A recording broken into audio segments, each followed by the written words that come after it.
नमस्कार, आप देख रहे हैं न्यूज 24 में आपके साथ पूजा राठौर शर्मा। लोकसभा की तरह राज्यसभा में भी पीएम ने कांग्रेस पर चुन चुन कर हमले किए। नेहरू की एक चिट्ठी का हवाला देकर पीएम मोदी ने कांग्रेस को आरक्षण विरोधी बता दिया। राष्ट्रपति के अभिभाषण पर धन्यवाद प्रस्ताव का जवाब देते हुए पीएम मोदी ने कांग्रेस को आउटडेटेड पार्टी बताया, तो लोकसभा चुनाव में उसे 40 सीटें मिलने पर भी संशय जता दिया। नेहरू जी कहते थे, अगर एससी, एसटी, ओबीसी को नौकरियों में आरक्षण मिला तो सरकारी काम का स्तर गिर जाएगा। और आज जो आंकड़े गिनाते हैं ना कि इतने यहां है, इतने यहां है, उसका मूल यहां है, क्योंकि उस समय उन्होंने रोक दिया था रिक्रूटमेंट ही मत करो। अगर उस समय सरकार में भर्ती हुई होती और वो प्रमोशन करते करते आगे बढ़ते तो आज यहां पर पहुंचते। पिछड़ों की हकमारी के जिस इल्जाम के साथ राहुल गांधी जाति गणना की जिद ठाने थे, पीएम मोदी ने पंडित नेहरू का हवाला देकर कांग्रेस को ही आरक्षण विरोधी बता दिया। राज्यसभा में राष्ट्रपति के अभिभाषण पर धन्यवाद प्रस्ताव का जवाब देते हुए पीएम मोदी ने नेहरू की चिट्ठी पढ़कर भी सुना दी। हालांकि खड़गे ने स्वतंत्रता संग्राम का जिक्र कर बीजेपी को आईना दिखाया। विपक्ष ने पीएम मोदी के भाषण को झूठ का पुलिंदा बता दिया। नेहरू जी ने एक चिट्ठी लिखी थी और ये चिट्ठी मुख्यमंत्रियों को लिखी थी। मैं उसका अनुवाद पढ़ रहा हूं। उन्होंने लिखा था, ये देश के प्रधानमंत्री पंडित नेहरू जी द्वारा उस समय के देश के मुख्यमंत्रियों को लिखी गई चिट्ठी है, ऑन रिकॉर्ड है। मैं अनुवाद पढ़ता हूं। मैं किसी भी आरक्षण को पसंद नहीं करता और खासकर नौकरी में आरक्षण तो कतई नहीं। मैं ऐसे किसी भी कदम के खिलाफ हूं जो अकुशलता को बढ़ावा दे, जो दोयम दर्जे की तरफ ले जाए।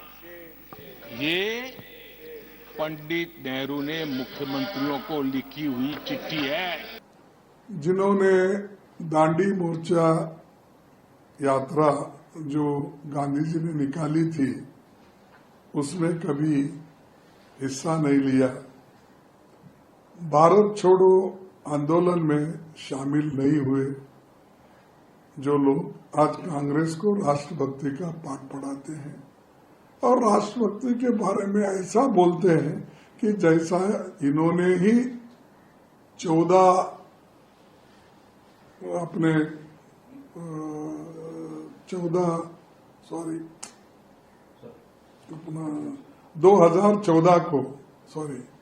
2014 को ही इन्होंने देश को आजादी दिलाई है, ऐसा उनका मानना है। मैं बस यही कहूंगी, जो परिस्थितियां तब थी और आज की परिस्थिति में जमीन आसमान का अंतर है। दूसरी बात कहूंगी, मैंने इतना बड़ा फैन जवाहरलाल नेहरू जी का नहीं देखा होगा जितना प्रधानमंत्री जी हैं। जितनी अपने भाषण देते हैं वो जवाहरलाल नेहरू जी के बारे में ज्यादा बोलते हैं। तो वो हो गए, वो हमारे प्रधानमंत्री थे, जनता ने उनको चुनकर भेजा था। हर बार आप उनकी निंदा करते हैं, आप जनता के उस निर्णय की निंदा करते हैं जिन्होंने उनको एक बार नहीं, 2 बार नहीं, 3 बार प्रधानमंत्री बनाकर भेजा। तो मैं फिर से कहूंगी, अपने काम पे ध्यान बोलते तो ज्यादा अच्छा रहता है। प्रधानमंत्री ने सीधा कहा कि ये बरसों तक राज किए, ब्रिटिश की गुलामी किए, ब्रिटिश की अवधारणा को रखा और ये भी कहा जो देश को तोड़ना चाहता है वो खुद टूट जाएगा। आज देश 5वीं अर्थव्यवस्था में गया है, आने वाले अगले 5 साल में तीसरी अर्थव्यवस्था में जाएगा। पीएम मोदी ने कांग्रेस पर तंज कसते हुए इसे आउटडेटेड पार्टी बताया, तो साथ ही ममता बनर्जी के दावे की आड़ लेकर कांग्रेस की हैसियत 40 सीटों तक समेट दी। प्रधानमंत्री का होना चाहिए। ये बीजेपी के नेता का स्पीच है और चुनाव का स्पीच है।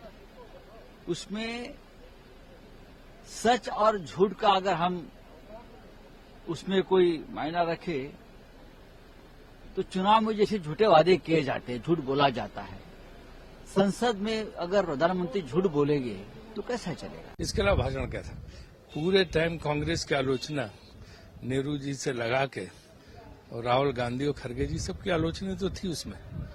सिर्फ बाद में वो अपनी योजनाओं के बारे में बोले, शुरू तो कांग्रेस की उसमें बोले और उसमें तमाम ऐसी बातें थी जिसमें खड़गे साहब अपना जवाब देना चाहते थे कि ऐसी बात नहीं है, जैसे वो दक्षिण भारत और उत्तर भारत को तोड़ने की बात वो, तो ऐसी कोई बात ही नहीं। खड़गे साहब ने कहा हमारी जान जीवन इसी पे गया है, देश की एकता के लिए।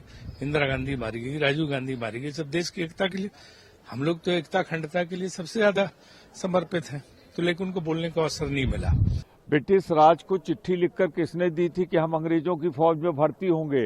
ये कोई और नहीं, देश के प्रधानमंत्री के पॉलिटिकल पार्टी के संगठन के लोगों ने 1942 में लिखित रूप से दिया था। जो अंग्रेजों की फौज में भर्ती हो रहे थे, जो देश की आज़ादी को रोक रहे थे, वो उस कांग्रेस को क्या कहेंगे जिसने इस देश को आज़ादी दिलाई?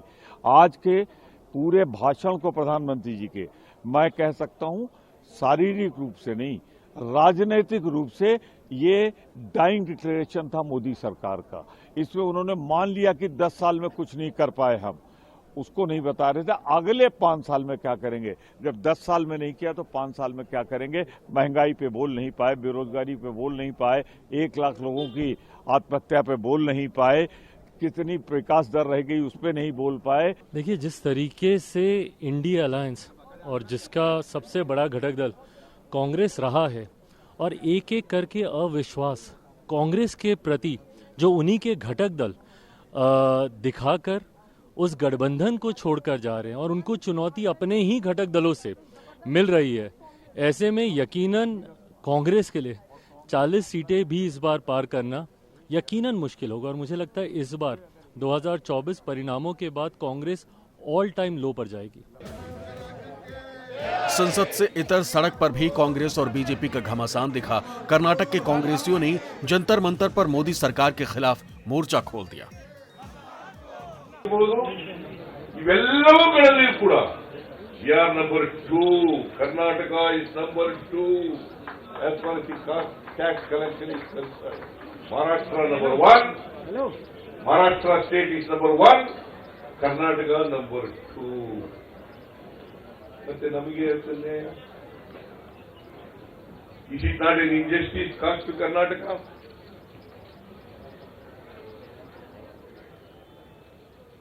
See, as a matter of fact, today Karnataka is the second biggest, largest state which is giving highest revenue to this country. We are asking for our rights. We are asking for our share. Srimati Nirmala Sitaram was telling that central government doesn't have any powers. It all depends upon the Finance Commission. If they are, then why there should be a government? I agree. It is an autonomous body. झूठों की सरदार, क्योंकि उसका राहुल गांधी ही झूठा है। झूठा विज्ञापन दिया है कि भारत सरकार ने मेरे पैसे नहीं दिए हैं, मेरे डिपार्टमेंट के विषय में भी दिया है कि वित्त आयोग का पैसा रोका है। मैं डंके की चोट पे कहना चाहता हूं, यूपीए गवर्नमेंट ने 10 साल में केवल 24,000 करोड़, 24,500 करोड़ दिया। मैं 72,000 करोड़ कर्नाटक सरकार को दी है। उसके बाद भी निर्लज्जता के साथ, देश को तोड़ने की साजिश के साथ कर्नाटक ने ये विज्ञापन दिया है। लोकसभा का चुनाव जैसे जैसे करीब आ रहा है, कांग्रेस और बीजेपी की मोर्चेबंदी तेज होती जा रही। संसद से सड़क तक इसके सबूत दिखने लगे। संजीव त्रिवेदी, कुमार गौरव और प्रशांत देव के साथ ऋषिकेश कुमार, दिल्ली न्यूज़ 24।